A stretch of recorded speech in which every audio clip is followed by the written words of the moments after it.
दलित आणि 7% आदिवासी हे तर मान्य केलेलं आहे. म्हणजे 20 आणि 54 किती झाले? 3% तर ब्राह्मण असतील. 77 किती राहिले आता 100%तले? मग त्याच्यामध्ये जैन आहे, अमके आहेत, तमके आहेत आणि मग मराठा आहे. पण सांगताना सांगतात आम्ही 28%, कोण 36%. तो जाऊ द्या ना, मग जाती जनगणना समजेल ना.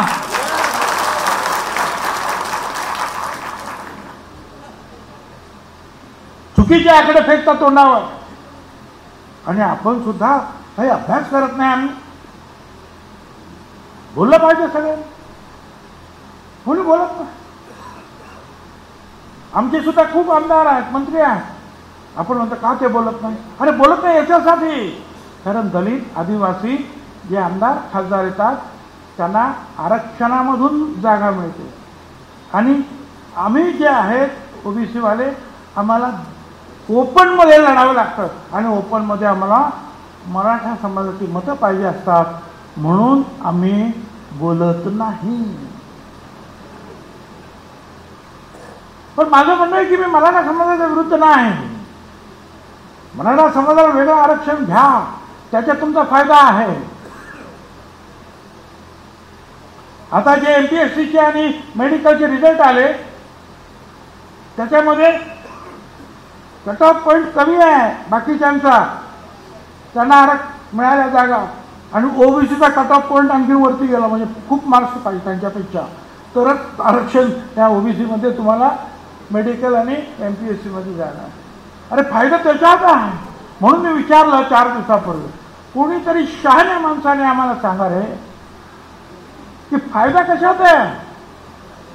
तुम्हाला शिक्षण आणि याच्या आर्थिक मध्ये पाहिजे ना, मग त्याच्यात फायदा आहे.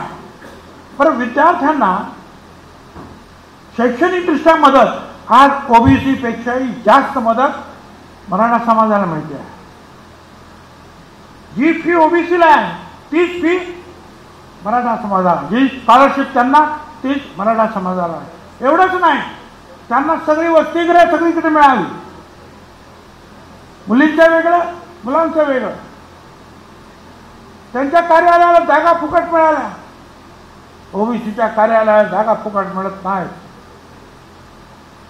ओबीसीचे विद्यार्थ्यांना अजूनही वसतिगृह नाही. ज्यांना वसतिगृह मिळालं नाही सारथीमध्ये मराठा समाजाला, त्यांना 60,000 रुपये महिना वर्षाला मिळतात. 60,000 रुपये घ्या आणि कुठे राहा आणि शिका. आम्हाला नाही. आता आम्ही भांडून ते केलं.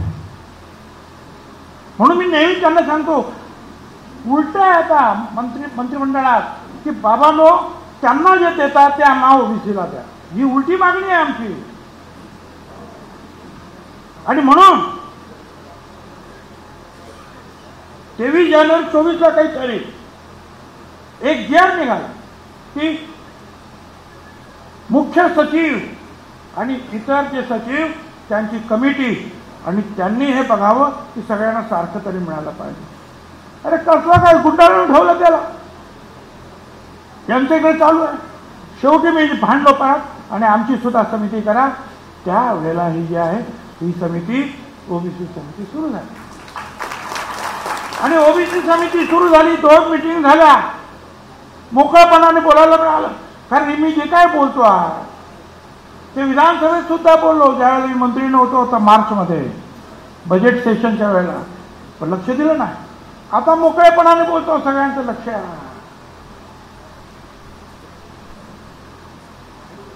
मला वाईट वाटतं एका परिस्थितीत. सन्माननीय पवार साहेब 2-3 वेळा बोलले, आज परत बोलले.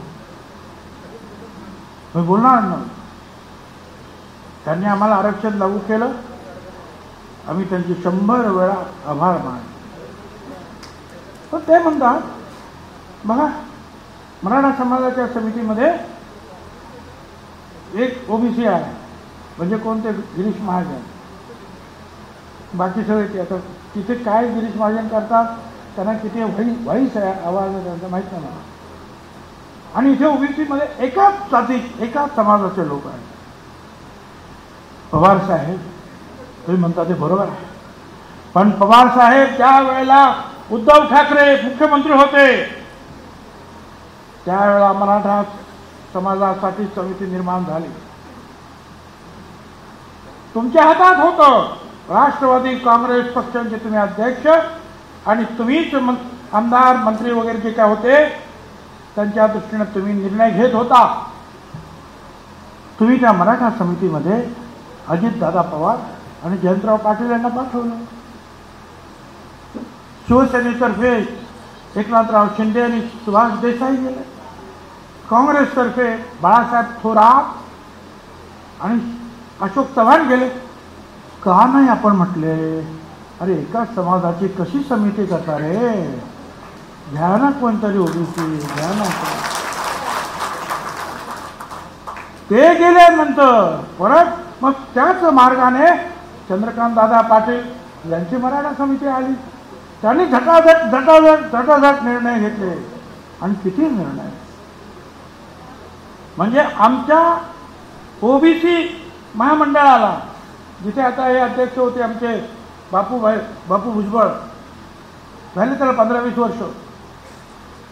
25 वर्षामध्ये 2500 25 वर्षात. आणि 3 वर्षामध्ये अण्णासाहेब पाटील महामंडळ मराठा समाज 25,000 कोटी रुपये दाखवलं. म्हटलं हे बघा, एवढंच नाही मी दाखवलं यावेळेच्या बजेटमध्ये ओबीसी महामंडळाला आणि मराठा म्हणजे अण्णासाहेब पाटील महामंडळ, अण्णासाहेब पाटील 750 कोटी रुपये त्यांना द्या, आणखीन द्या, आमचं काहीच म्हणणं नाही हो. 750 कोटी. आणि ओबीसी महामंडळाला 5 कोटी.